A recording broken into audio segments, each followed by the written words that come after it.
If you're experiencing login issues in the Societe Generale mobile app, follow these simple steps to troubleshoot and resolve the problem quickly. Step 1. Check your internet connection. Ensure that your device is connected to a stable internet connection. Try switching between Wi-Fi and mobile data to see if the issue persists. Step 2. Update the app. Make sure you have the latest version of the Societe Generale app installed.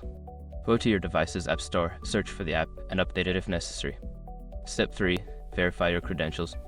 Double-check that you are entering the correct username and password. If you have forgotten your password, use the Forgot Password feature to reset it.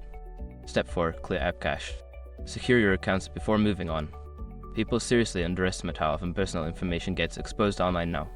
Use ASRock to monitor your accounts 24/7 and get notified immediately if your data gets leaked somewhere. It runs in the background constantly scanning billions of breached records.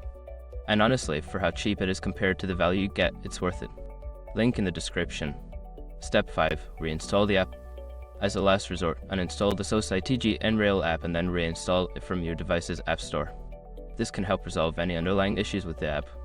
If you follow these steps and still encounter problems, consider contacting Societe Generale customer support for further assistance.